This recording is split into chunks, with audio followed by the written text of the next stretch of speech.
सुनीता खाखा को न्याय दिलाने को सामाजिक संगठनों ने भारी बारिश में भी निकाली रैली। आदिवासी युवती सुनीता खाखा को न्याय दिलाने को लेकर सामाजिक संगठन संथाल परगना में रैली निकालकर विरोध प्रदर्शन किया।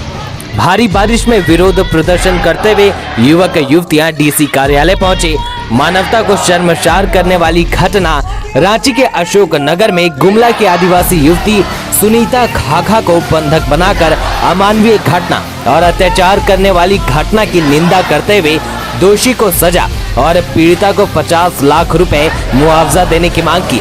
संगठन ने बेटियों को न्याय जातिवाद के आधार पर नहीं करने का प्रशासन से अपील किया। संगठन ने भाजपा को आड़े हाथ लेते हुए जाति देख मुआवजा देने और राजनीतिकरण का आरोप लगाया है। यहाँ बता दें कि पूर्व आईएएस की पत्नी व भाजपा नेत्री सीमा पात्रा और उनकी बेटी द्वारा अमानवीय व्यवहार व अत्याचार का आरोप लगा है। यहाँ बता दें कि मामले को गर्माता देख भाजपा ने सीमा पात्रा को पार्टी से निष्कासित कर दिया है। वहीं मामले में पुलिस सीमा पात्रा के खिलाफ मामला दर्ज कर गिरफ्तार कर जेल भेज दी है। गौरतलब है कि पीड़िता रांची के रिम्स में इलाजरत है। भाजपा नेत्री सीमा पात्रा अपने बेटी के घर दिल्ली सुनीता खाखा को काम के लिए भेजी थी, जहां सुनीता से अमानवीय अत्याचार करते हुए दांत तक तोड़ दिए गए। मामला प्रकाश में आने के बाद पुलिस हरकत में आई और आरोपी भाजपा नेत्री के खिलाफ मामला दर्ज करते हुए गिरफ्तार कर जेल भेज दी है। मामले में डीसी रविशंकर शुक्ला ने संगठन से मिलकर उपराजधानी दुमका के विभिन्न महिला अत्याचारों के केसों में महिला को मुआवजा राशि मुहैया कराने का आश्वासन दिया। सुनिए क्या कहते हैं सामाजिक संगठन सदस्य रजनी मुर्मू।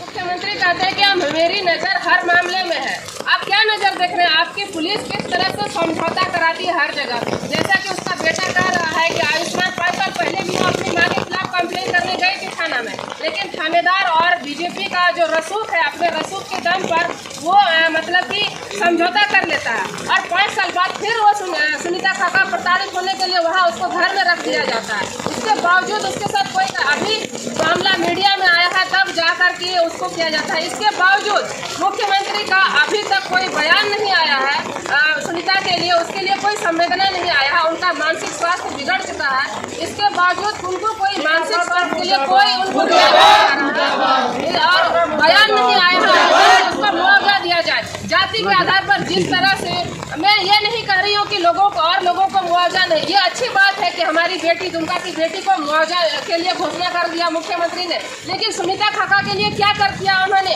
ये तो जिंदा लाश बन गई, मतलब एक तरह से जिंदा लाश है वो भी तो मर गई है, जीते जी उसको मार दिया गया है।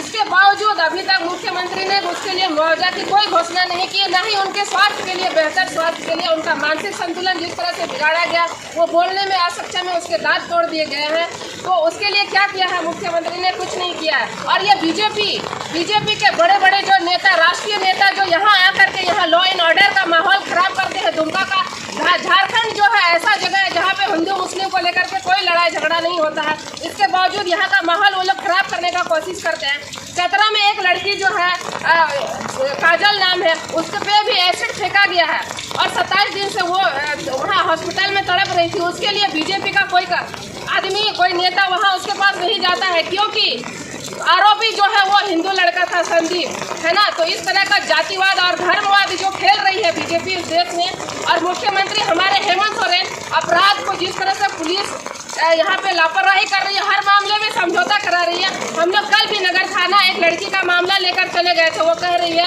कि अभी हम आपका रिपोर्ट नहीं लिखेंगे, कल लिखेंगे। एक रिपोर्ट लिखाने के लिए एक लड़की के साथ रेप की घटना होती है और उसका एफआईआर लिखवाने के लिए 4 दिन तक पुलिस यहाँ दौड़ाती है। ये क्या सिस्टम है हेमंत सोरेन सरकार का?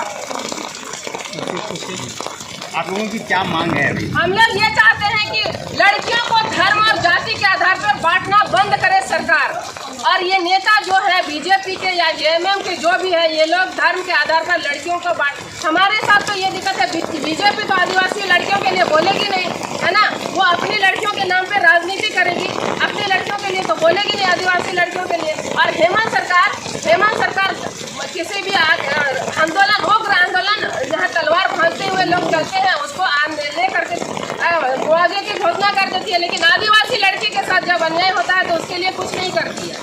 नाम हुआ आपका? मेरा नाम रश्मि कुमार है। जो आदिवासी है, पहली बात है कि उसकी इस देश के अंदर में पहचान नहीं हुई है अभी तक। और जिस तरह के विचारधारा इस देश के अंदर में चल रही है, हम हाशिए के समाज बन गए हैं। हम लोग कहते हैं संताल परगना या झारखंड, जिसको आदिवासी बहुल स्टेट, और इस स्टेट को बनाने में काफ़ी लोगों ने अपना जो है बलिदान दिया है।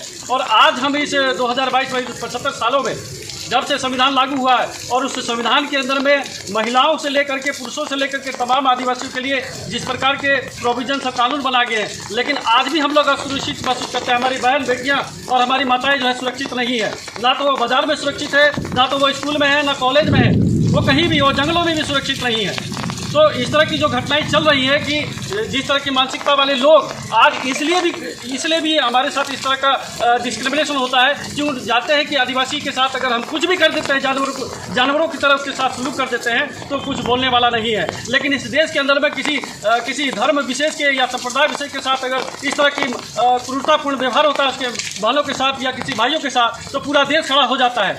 ये इस तरह की जो मानसिकता है देश के अंदर में, हम ये दुख हम अपने प्रशासनिक लोग के बीच में रखना चाहते हैं। हम अपने जो यहाँ के जो राजा हैं, यहाँ के जो शासक हैं, हम अपनी पीड़ा को हम उसके सामने रखना चाहते हैं कि क्या इस देश में, जिसने इस देश का सभ्यता को स्थापित किया, आज हम अपनी पहचान तो मुकम्मल नहीं कर पा रहे, ना अपने बेटी और बहनों को हम बचा पा रहे हैं। तो क्या करें, हम प्रदर्शन करें कि क्या करें हम अपनी पहचान को लेकर के?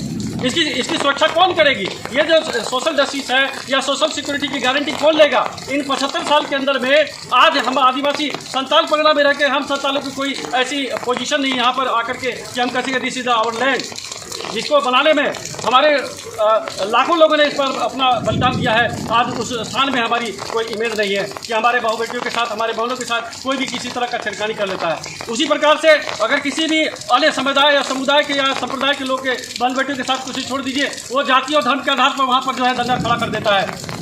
144 लागू हो जाता है। लेकिन जब हमारी सुनीता बहन होती है, उसके साथ जिस तरह से क्रूरतापूर्ण व्यवहार किया गया है, या जितने भी बहनों के साथ हुआ है आज तक जो लिस्टेड है, और जिसका अभी रजनी बहन कह रही थी कि उस बहन के साथ रेप हुआ है, यहाँ तक कि पुलिस प्रशासन ने उसका FIR भी दर्ज करने के लिए उन्होंने जो है तैयार नहीं हुए। तो इस तरह का जो भेदभाव नीतियाँ जो चल रही है, हम वो बर्दाश्त नहीं करेंगे।